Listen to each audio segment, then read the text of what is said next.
please, I have to see him. Let me see my husband. Get out of here!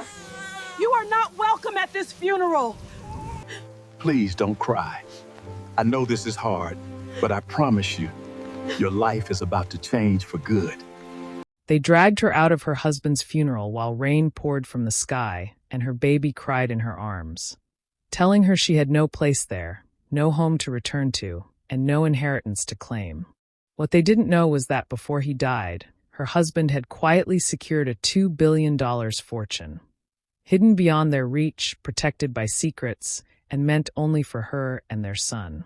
And before the rain stopped falling, everything they thought they had stolen was about to slip through their fingers. Welcome to True Love Stories, where we share interesting and intriguing stories. Please subscribe to my YouTube channel. Do not forget to like and share, and now let's dive into the story. The rain began before dawn. It fell in thin, steady sheets against the tall windows of the mansion, tracing trembling paths down the glass as if the sky itself could not hold back its grief. Inside the master bedroom, she sat on the edge of the bed, her black dress draped over her knees, her infant son cradled against her chest. The house was too quiet. Just 3 days ago, it had been filled with voices, doctors rushing down hallways, urgent phone calls, relatives arriving with rehearsed expressions of shock. Now there was nothing but the rain and the faint, uneven rhythm of her baby's breathing. Her husband was gone. Even thinking the words felt unreal. Her fingers tightened around the soft fabric of her son's blanket, as though if she held him tightly enough, she would not lose anything else. A sharp knock broke the silence. She looked up, startled. It was barely 7 in the morning. The funeral was scheduled for 10. Another knock came, harder this time. Not a request. A demand. She rose slowly, her legs weak from sleepless nights and uncried tears. As she opened the bedroom door, she found her mother-in-law standing rigid in the hallway, dressed in severe black, her expression carved from stone. Behind her stood her husband's older brother and 2 aunts, their eyes cold and assessing. "We need to talk," her mother-in-law said flatly. She nodded faintly and followed them downstairs, still holding the baby. The living room felt unfamiliar, as though it no longer belonged to her. The family had rearranged themselves on the couches like judges at a tribunal. Her brother-in-law cleared his throat. "There's something you should know before the funeral." Her heart pounded. "What is it?" "The will was read early this morning." One of the aunts interjected, her voice sharp. "My brother made his intentions very clear." A pause. "You are not included." The words didn't register at first. What do you mean?" she whispered. Her mother-in-law folded her gloved hands in her lap. "My son understood his responsibilities. The estate, the properties, the company shares, they remain within the bloodline. You were provided for during the marriage." Her ears rang. "That's not possible. He would never, he told me." "He told you many things," her brother-in-law snapped. "But the documents are clear." The baby stirred at the tension in the room, letting out a soft cry. She instinctively rocked him, her own breathing growing shallow. "I need to see the will," she said, forcing strength into her voice. "You are not entitled to anything," her mother-in-law replied coldly. "And you will vacate this house today." "Today?" Her voice cracked. "The funeral is in 3 hours." "Precisely." The cruelty was deliberate. She felt as though the floor had shifted beneath her feet. "This is my home. I lived here with my husband. My son was born here." Her mother-in-law stood. "It was my son's home. And he is gone." The words sliced through her. 2 staff members appeared at the doorway, avoiding her eyes. Boxes had already been brought in. Someone had begun packing her belongings. She stared around the room in disbelief. They had planned this. While she mourned, they had prepared her removal. "You can't do this," she whispered. But they already were. By the time the black funeral cars lined the driveway, her suitcase, half-filled and carelessly zipped, sat beside the door. Rain poured harder now, bouncing off the marble steps. She had no strength left to argue. She walked outside with her baby in her arms, the rain instantly soaking through her thin shawl. The cemetery was crowded. Umbrellas bloomed like dark flowers across the gray landscape. She moved toward the entrance of the chapel, her heart pounding. Whatever they had done at the house, they could not keep her from saying goodbye. But as she reached the doors, a firm hand gripped her arm. Her brother-in-law. You will not go inside. Her entire body froze. What are you doing? Let me go. You've caused enough embarrassment, he muttered. This service is for family. I am his wife, she cried, her voice breaking. One of the aunts corrected sharply from beneath her umbrella. Gasps rippled softly through nearby guests, but no one stepped forward. She tried to pull free, but the baby began to cry loudly, startled by the sudden movement. Panic surged through her. Please, she begged, tears mixing with rain on her face. Just let me say goodbye. Please. Her mother-in-law approached slowly, her heels clicking against the wet pavement. You will not make a scene at my son's funeral. You're making the scene, she sobbed. Without warning, her brother-in-law pulled her backward. Her heel slipped on the wet stone steps, and she nearly fell, barely managing to shield the baby from impact. Pain shot through her knee as she landed hard on the ground. A collective murmur rose from the crowd. But the chapel doors opened, and then they closed again, shutting her out.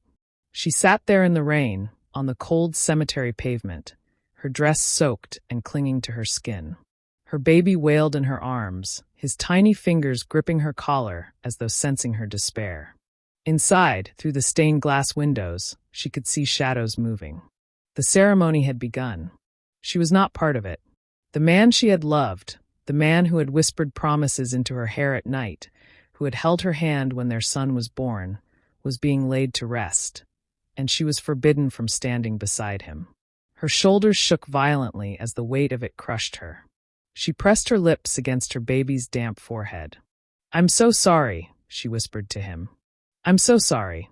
Rainwater pooled around her shoes. Guests passed by awkwardly, some offering sympathetic glances, others pretending not to notice. No one intervened. Time blurred. Minutes felt like hours. Eventually, the chapel doors opened again. Mourners began to file out, their faces solemn. The casket would soon be lowered into the ground. She tried once more to stand, but her legs would not cooperate. That was when she noticed a black sedan parked just beyond the cemetery gates. It hadn't been there before. The engine was running. Through the rain-streaked window, she could just make out the silhouette of a man watching her. For a brief moment, their eyes met. Then the car door opened, and he stepped out, holding a large black umbrella. The rain had softened into a steady drizzle by the time he reached her. He moved with quiet purpose, careful not to splash water onto her or the baby as he stepped across the puddled pavement. The umbrella he carried was wide and black, shielding them from the worst of the rain as he stopped a respectful distance away. Up close, he looked to be in his late 50s. Silver streaked his neatly trimmed hair. His suit was impeccably tailored, dark charcoal with a subtle pinstripe. He did not look like someone who belonged to the chaos that had just unfolded. He looked composed and certain. Mrs. Adeyemi, he said gently. The sound of her name on his lips made her stiffen. She instinctively tightened her grip on her baby. Yes. Her voice was hoarse from crying. My name is Daniel Whitmore, he said. I was your husband's friend. The word friend made something twist painfully in her chest. He doesn't have many friends I don't know. A faint, understanding smile touched his lips. That's because the kind of friendship we had required discretion. Her eyes flickered with suspicion. She had just been betrayed by people who shared her husband's blood. She was in no position to trust strangers in tailored suits. I'm not interested, she whispered. Please leave us alone. He did not move closer, nor did he retreat. Instead, he crouched slightly so that his voice would not carry beyond the cemetery gates. Your husband asked me to find you immediately after the service, he said quietly. If anything prevented you from attending, I was to approach you outside. Her heart skipped. Prevented? She repeated faintly. He anticipated resistance. Her breath caught in her throat. That's impossible, she said quickly. He wouldn't think his family would do this. Mr. Whitmore studied her face carefully before speaking again. He loved you very much, he said. Which is precisely why he did. The rain tapped softly against the umbrella above them. The baby's cries had softened into hiccuping whimpers. She swallowed. If you knew him, tell me something only he would tell a friend. Mr. Whitmore nodded once, as if he had expected that.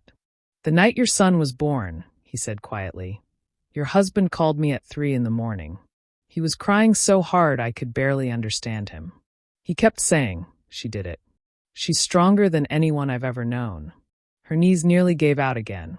He said you squeezed his hand so tightly during labor that he lost feeling in 2 fingers, Mr. Whitmore continued, a hint of warmth entering his tone. He said it was the best pain he'd ever felt. Tears spilled down her cheeks again, but these were different. That was real.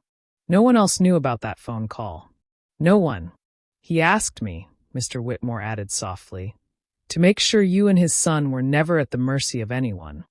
The cemetery behind them had begun to empty. The casket was being lowered into the ground in the distance.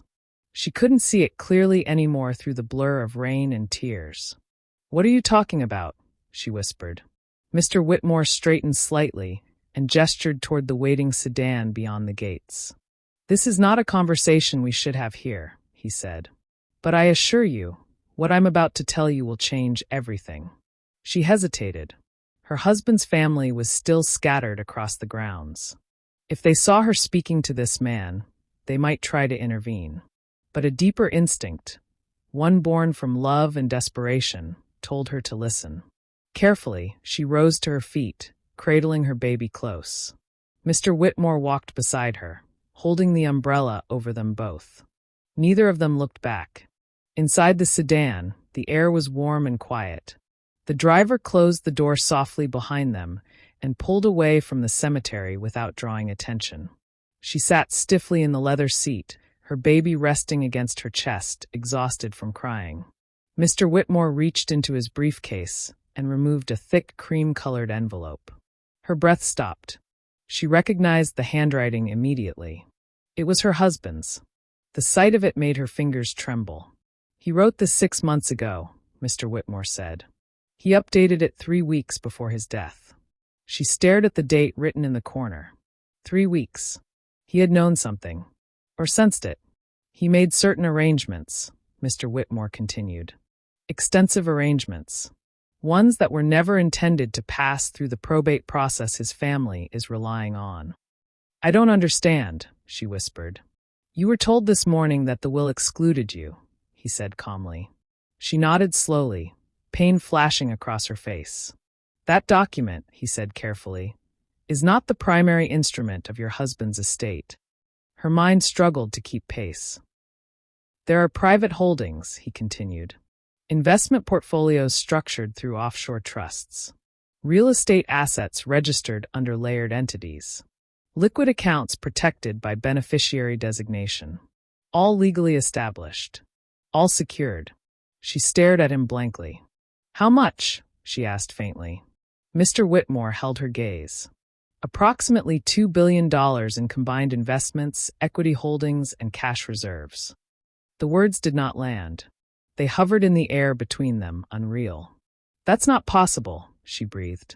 He ran a company, yes, but he built more than you were allowed to see, Mr. Whitmore said gently. In part because he did not trust those closest to him. A wave of shock washed over her. Why didn't he tell me? She whispered.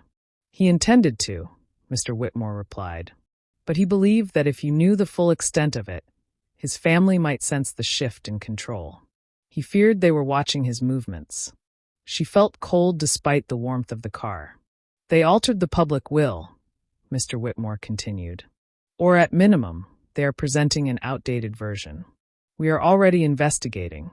Her mind flashed back to the living room that morning. The packed boxes. The rehearsed cruelty. They had known something. They think I have nothing, she murmured. Mr. Whitmore's expression hardened slightly. They are very mistaken. He placed the envelope into her shaking hands. Read it. Carefully, she broke the seal. Inside was a letter written in the familiar, steady handwriting she had watched him use 1,000 times before. Her vision blurred as she began to read. My love, if you are reading this, then something has happened to me before I could explain everything in person. First, forgive me for the secrecy. I needed to protect you and our son from people who value power more than blood. You must not be afraid. Everything I built was for you. Not just wealth, but security, freedom. No one will ever be able to corner you, threaten you, or make you beg. Trust Daniel. He knows every detail. He will guide you through what comes next. And please remember this, you were never weak. They only mistook your kindness for it. I love you beyond this life. The letter slipped from her fingers as a sob escaped her chest. He had known. He had prepared. While she believed she was simply a wife living comfortably beside a successful man, he had been constructing a fortress around her without her knowledge. Her baby stirred, blinking up at her with wide, innocent eyes. $2 billion. Protection. Freedom. She looked at Mr. Whitmore, her tears slowly giving way to something else, something steadier. What happens now? She asked. He met her gaze without hesitation. Now, he said calmly, we make sure they regret ever leaving you in the rain. The building did not have a name on the outside. It rose from the center of the financial district like a blade of glass and steel, understated yet imposing. The sedan rolled into a private underground entrance, security gates sliding open after a brief exchange between the driver and the guard. She stepped out slowly, still holding her son, who had finally fallen asleep against her shoulder. The rain was gone here. Everything felt insulated, controlled. Mr. Whitmore guided her toward a private elevator that required a key card and fingerprint access. He pressed his thumb against the scanner. A soft beep followed. As the elevator ascended, her reflection stared back at her from mirrored walls, mascara streaked, hair damp, dress wrinkled. She looked nothing like someone who supposedly controlled billions. She looked like a widow who had been thrown out into the rain. The elevator doors opened onto a quiet, expansive floor. Floor-to-ceiling windows revealed the entire city skyline. The office was minimalist, powerful in its simplicity. Dark wood glass tables, screens displaying scrolling financial data across one wall. 3 people stood as they entered. A woman in her early 40s with sharp eyes and a navy suit stepped forward first. Mrs. Adeyemi. I'm Laura Chun, senior legal counsel. Next to her was a younger man with wire-framed glasses. David Morales, head of portfolio management. The third was older, reserved, holding a tablet close to his chest. Samuel Reed, director of trust administration. They all looked at her not with pity, but with respect. That unsettled her more than sympathy would have. Please, Laura said gently, gesturing to a long conference table. Sit. She lowered herself into a chair, adjusting the baby carefully in her arms. Mr. Whitmore remained standing for a moment before taking the seat at the head of the table. Everything we are about to show you, he began, was established over the last 9 years. 9 years. That was nearly the entire length of their marriage. Her husband had been building something monumental beside her, and she had only seen fragments. David tapped his tablet, and the large screen on the wall shifted. A network diagram appeared. Companies branching into subsidiaries, which branched into more entities, lines connecting across continents. This, David said carefully, is the core holding structure. Her eyes scanned the screen. Energy investments in Norway. Commercial real estate in Singapore. Technology startups in California and Berlin. Agricultural holdings in Brazil. Defense contracts. Renewable infrastructure. Pharmaceutical research. Her breathing grew shallow. He diversified aggressively, David continued, but strategically. High-risk growth sectors balanced by stable international assets. Samuel stepped forward next. All of it is consolidated under an irrevocable trust. Laura leaned in slightly. A trust that names you and your son as sole beneficiaries. The word sole echoed in her mind. No board oversight, she asked faintly. Mr. Whitmore shook his head. The trust cannot be altered without your authorization. Not by his family. Not by shareholders. Not by anyone. Her fingers tightened around her son's blanket. They told me I had nothing, she whispered. Laura's jaw hardened. They were counting on your ignorance of this structure. A new document appeared on the screen. A scanned copy of the public will presented that morning. We obtained a copy an hour ago, Laura said. This is the version they intend to file. Her eyes scanned the page. The signature at the bottom looked like her husband's, but something felt wrong. The date, she murmured. Exactly, Laura replied.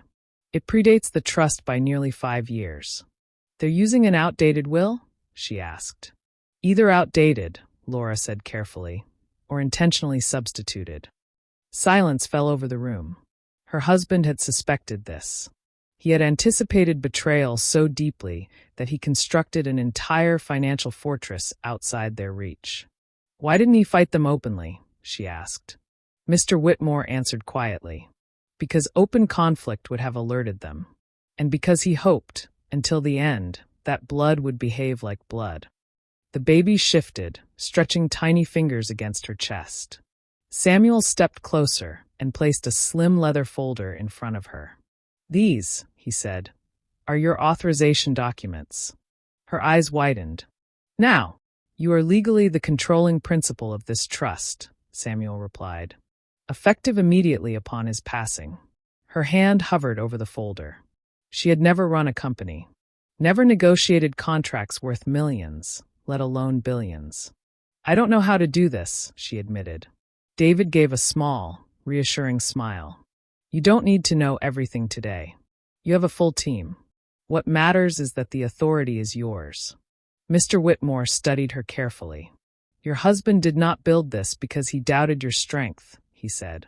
He built it because he believed in it. She looked up sharply. He told me once, Mr. Whitmore continued, that you see people clearly, that you know when someone is lying, that you understand loyalty. Her mind flashed back to the living room that morning, the rehearsed coldness, the swift packing of her belongings. Yes, she said quietly. I do. Laura folded her hands on the table. There's more. Another screen appeared. A list of transactions. Attempted transfers. Emergency board motions filed by her brother-in-law. They began making moves within hours of his death, Laura said. They assumed control through the public-facing company shares. They're trying to liquidate assets, David added. Fast. Her pulse quickened. If we do nothing, Laura said, they will siphon significant value before litigation freezes them. The air in the room shifted. For the first time since the funeral, the fog inside her mind began to clear. They dragged me out in the rain, she said slowly, because they thought I was powerless. No one contradicted her. She looked down at her son. He deserved more than survival. He deserved protection. She straightened in her chair. What do you need from me? She asked. Mr. Whitmore didn't smile, but something approving flickered in his eyes. Your signature, he said. To initiate injunction proceedings. To freeze contested assets. To challenge the validity of the filed will. Laura slid a pen across the table. It felt heavier than it should have. For a brief moment, fear crept back in. If she signed, there would be no quiet resolution. No reconciliation. It would become war. She thought of the cemetery doors closing, of her knees hitting wet stone, of her son crying in her arms while strangers watched. Her hand steadied. She signed. The sound of pen against paper echoed softly in the silent room. Samuel immediately collected the documents. David began typing instructions. Laura was already drafting filings on her tablet. The machine had started moving, and she was at its center. Mr. Whitmore remained seated for a moment longer. There will be backlash, he warned gently. They will threaten you. They may attempt public smears. They will not surrender quietly. She met his gaze evenly now. They already showed me their worst, she said. Outside the glass walls, the clouds were breaking apart. Thin strands of sunlight began to slip between skyscrapers, reflecting gold across the city. For the first time since her husband's death, she felt something unfamiliar rise inside her. Not grief. Not fear. Resolve. Her husband had built an empire in silence. Now she would defend it in the open. And this time, she would not be standing in the rain. The first headline broke 48 hours later. Internal dispute erupts over late CEO's estate. By the end of the day, 3 more followed. Her brother-in-law had underestimated 2 things: the legal precision of the trust her husband built, and her willingness to fight. In the glass conference room overlooking the city, Laura stood at the head of the table, remote in hand, as multiple news outlets flashed across the screen. "They've responded," Laura said calmly. Publicly, the clip began to play. Her brother-in-law stood on the steps of the family's corporate headquarters, dressed in a dark suit, face arranged in solemn indignation. "Our family is deeply saddened," he said to reporters. "Unfortunately, certain individuals are attempting to exploit this tragedy for financial gain." The implication was deliberate. She watched the broadcast without flinching. "They're painting you as opportunistic," David muttered. She gave a quiet, almost humorless smile. "Of course they are." Laura clicked off the screen. "That won't hold for long." On the table before them lay evidence: bank transfer attempts flagged and blocked, internal emails recovered through emergency disclosure motions, and most damning of all, a forensic review of the will submitted to probate court. The signature page. "It's a composite," Laura said, sliding printed documents across the table. "The signature is authentic, but the page beneath it is not." She looked up sharply. "They forged the content?" "Not the signature itself," Laura clarified. "They removed it from a prior document and attached it to a revised will. A calculated manipulation. Legal on the surface, criminal beneath it." Samuel leaned forward. "We've filed for immediate injunction. The court hearing is scheduled for tomorrow morning." Tomorrow. Everything was accelerating. The courtroom was colder than she expected. Not physically, but emotionally. Her husband's family sat across the aisle, their expressions carved from defiance and outrage. Her mother-in-law did not look at her. Her brother-in-law did. There was venom in his stare. She held her son in her arms as she took her seat beside Laura. She had chosen to bring him deliberately. Let them remember who they tried to discard. The judge entered. The room rose. Laura stood first. "Your Honor," she began, voice steady and precise, "we are requesting an emergency freeze of all estate-related transfers pending investigation into fraudulent documentation submitted by the opposing party." Her brother-in-law's attorney stood swiftly. "These are baseless accusations fueled by greed." Laura didn't react. She approached the bench and handed over the forensic report. "Page 7, she said calmly. The judge adjusted his glasses, scanning. Silence stretched across the courtroom. Her heart beat steadily, not wildly like before. "Steady." The judge looked up. "This is a serious allegation," he said, directing his gaze toward her brother-in-law's counsel. "Do you contest the forensic findings?" The opposing attorney hesitated, just briefly. That hesitation was enough. "We request time to review." "You've had access to the same documents for 12 hours, Laura replied sharply. Her brother-in-law shifted in his seat. The judge's expression darkened. "Pending full investigation, all contested assets are hereby frozen." A murmur rippled through the courtroom. "And," the judge continued, "if this court finds evidence of deliberate fraud, criminal referrals will follow." Her mother-in-law's composure cracked for the first time. She turned slowly toward her son, whispering harshly. But it was too late. The investigation moved quickly after that. Bank surveillance records showed her brother-in-law meeting privately with the attorney who drafted the altered will, 2 days before it was submitted. Emails revealed internal discussions about containing her before she learned the truth. Even more damning was a recorded phone call obtained through subpoena. Her brother-in-law's voice, impatient and irritated. "She doesn't even know how the company works. Once the funeral is done, she'll disappear." The arrogance of it burned, but it also strengthened her resolve. They had never seen her clearly, and that blindness would cost them everything. The second court appearance was not as composed. This time, reporters packed the gallery. Cameras waited outside. When the evidence was presented in full, the courtroom felt electric. Laura moved with controlled precision, presenting financial trails, authentication analyses, timestamp discrepancies. Then came the final blow.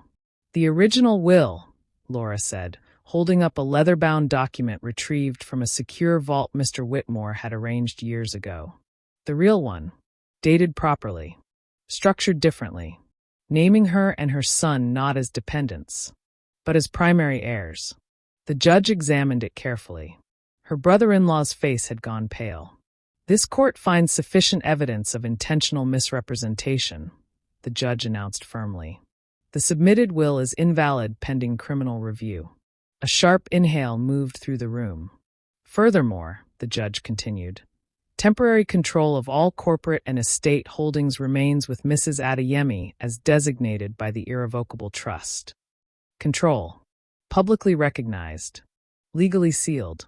Her brother-in-law shot to his feet. This is outrageous. Sit down, the judge snapped. For the first time since the funeral, she saw something she had not seen before in him. Fear. The consequences unraveled swiftly after that. Regulatory agencies launched independent investigations into financial misconduct within the company's executive branch. Board members distanced themselves from her husband's family to protect their own reputations. Stock prices, which had dipped during the uncertainty, stabilized once official statements confirmed rightful leadership. And then came the criminal charges. Forgery, fraud, attempted asset misappropriation. Her brother-in-law was escorted out of the corporate headquarters by federal officers just 1 week after the funeral. The image flooded every major news outlet. The same man who had dragged her from the chapel steps now shielded his face from cameras. Her mother-in-law retreated from public view entirely. The mansion, the one she had been forced out of, was legally restored to her possession. She stood at its gates days later, staring up at its towering facade. Memories flickered through her mind. Laughter in the halls, quiet evenings on the balcony, the nursery they had painted together. Mr. Whitmore stood beside her. "It's yours again," he said softly. She studied the house for a long moment. Then she shook her head. "No," she replied. He glanced at her. "I won't live somewhere that echoes with betrayal." Within a month, the mansion was sold. The proceeds were redirected into expansion of the trust's philanthropic arm.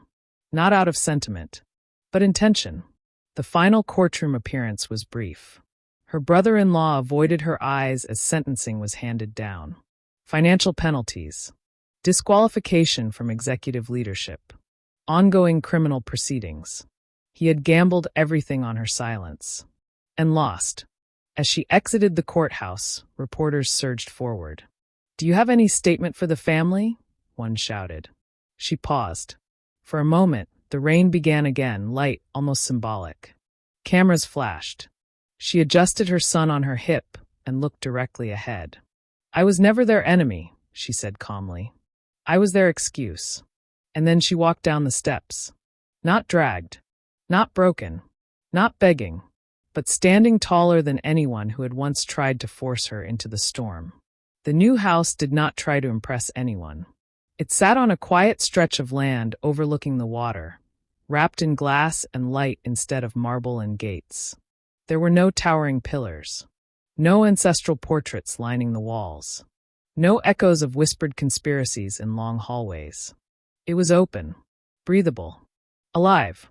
The first morning she woke there, sunlight poured through sheer curtains and spilled across wooden floors.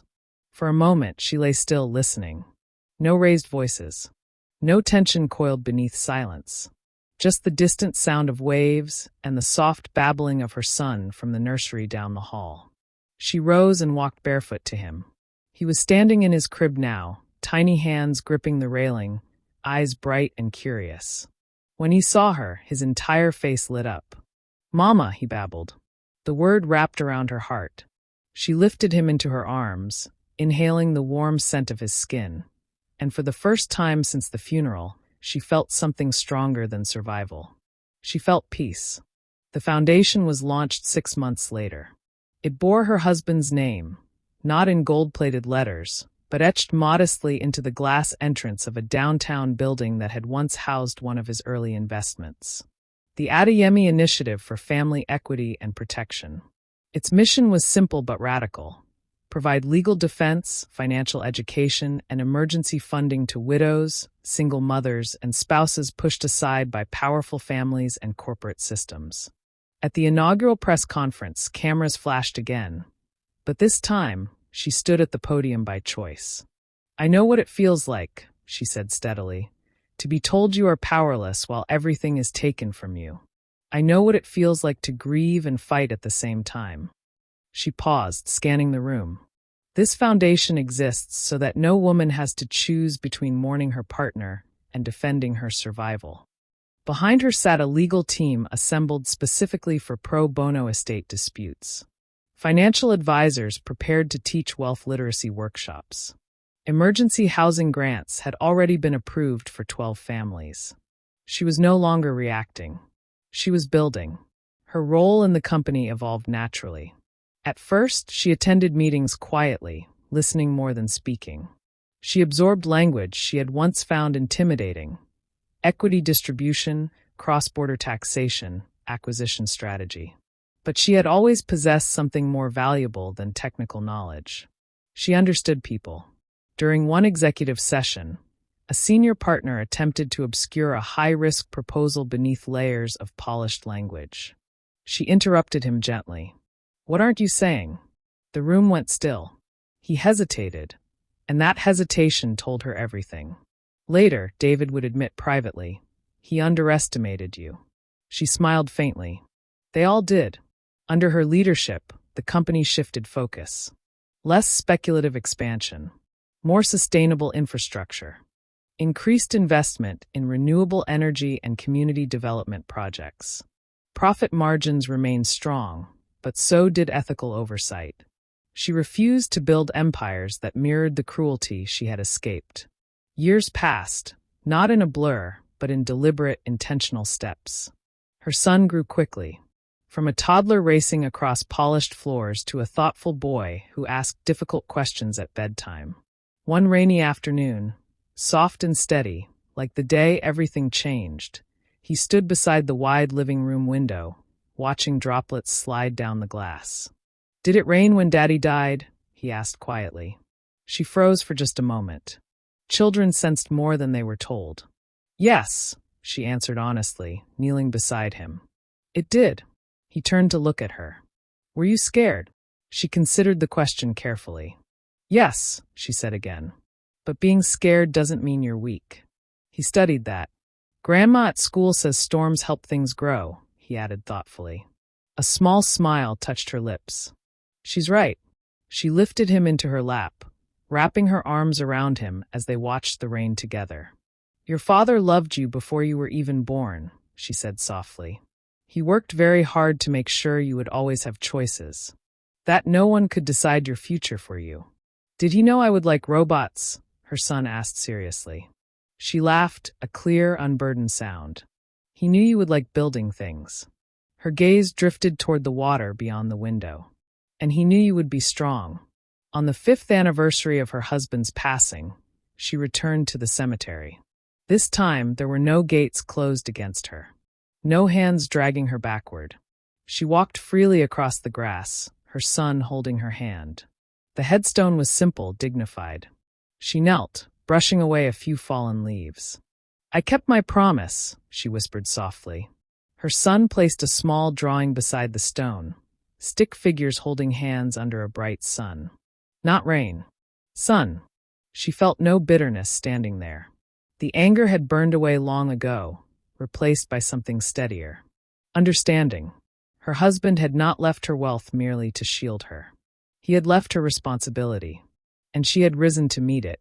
That evening, as another gentle rain began to fall, she stood once more by a window, but this time in a home filled with warmth and laughter. Her son was building a mechanical toy on the floor, humming to himself. The foundation had expanded internationally.